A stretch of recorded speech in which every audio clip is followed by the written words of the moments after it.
And this is where this gets me. All of this is sort of us litigating the criminality and the attempts to overturn the 2020 election. But that pales in comparison to the nonsense we're already seeing for the 2024 election. We've got Ron DeSantis running around and he's giving speeches. You got Nikki Haley running around. She's giving speeches. And this is my question to you. And I'm going to play you some sound, but I have to set this up properly. In my view, there are 3 states yet you can't really run from if you're trying to win across America. You run from New York. You're too crazy, you're liberal. You run from California, you're too crazy, you're liberal. You're trying to make sure I can't get plastic straws. You run from Florida, it's all crystal meth and alligators, right? Like, I mean, that's what people think. And I'm not saying that that's the case. I'm saying those are sort of the national reputations of those states. So when you see Ron DeSantis running and claiming that he's going to do for America what he's done in Florida, it seems like that'd be a problem. I'm going to play you some sound from him and then also how that's failed in the past and get your thoughts on the other side. So what have we done in Florida?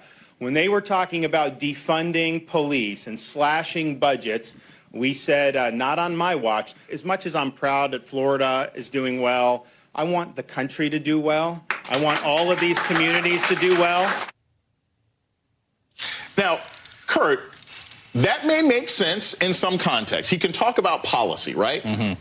But are those policies the first things that everybody thinks about coming out of Florida? No. I mean, we must have entered some sort of quantum realm here if Ron DeSantis thinks that the entirety of the United States of America wants to have happen in our country what he has done to the state of Florida. If he thinks, for instance, that most of this country, they want to spend their time banning books, if they want to spend their time dealing with mass shootings, if they want to spend their time ignoring the catastrophic impacts of climate change, which, by the way, will hit the state of Florida first, that's not a recipe for a good national conversation, a healthy national conversation. And when you factor that in with the absolute lunacy we're hearing from the Republican Party overall in the state of Michigan. They just elected a party chair. That's an election denier.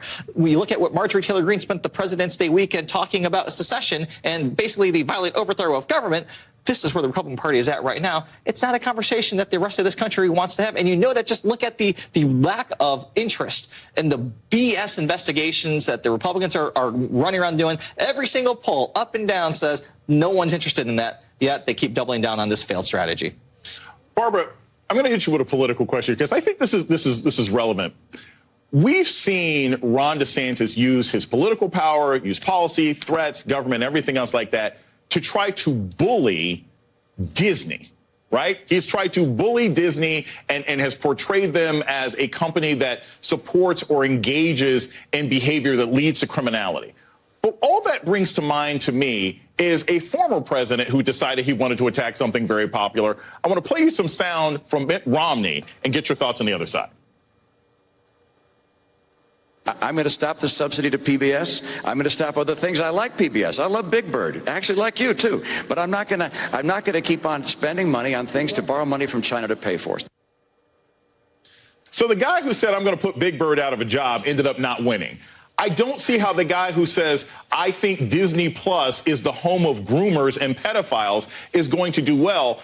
Do you think, Barbara, nationally, that when people look, when businesses and focus groups and lawyers organizations look at how he's using the laws in his state to abuse an entity like Disney, do you think that makes him more popular? Do you think that makes organizations want to come to the aid of his potential national campaign? Yeah, you know, there's an interesting divide, I think, in the Republican Party. There is the traditional, Chamber of Commerce business base, and there is sort of the MAGA Trump group that wants to engage in the culture wars. And I don't know that you can win any state without having both of those constituencies. And so I think the more that Governor Ron DeSantis alienates the Chamber of Commerce business community, I think the less likely he is able to win a state. And, I think nationwide that's been true. And so I think at some point, losing those kinds of business votes is not good politics. Kurt, a lot of times I think Republicans are more interested in the fight than the actual victory. They spent 60 years trying to overthrow abortion. Now they don't know what to do. They're in this fight now with Disney and all sorts of cultural things, but these aren't cultural battles that you can actually win. where does this actually put someone like Ron DeSantis when he decides to go outside of the sort of bubble of right-wing media? How does that play in Texas where people are watching Disney Plus? How does that play in Illinois where people are like, hey, we decided we actually want to go see Ant-Man Quantumania? How does this play out with normal people?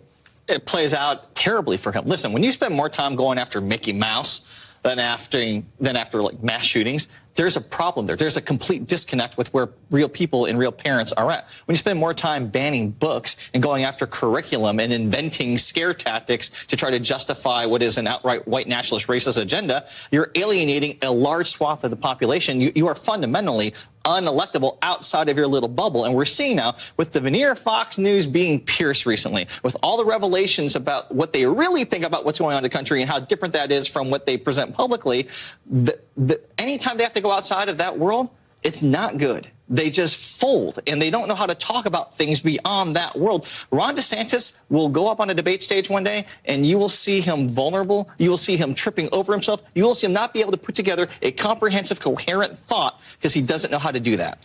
Apparently, it is a small media world, after all, in the right wing, and Ron DeSantis is trapped in it. Kurt Bardella and Barbara McQuaid, thank you so much for joining us tonight.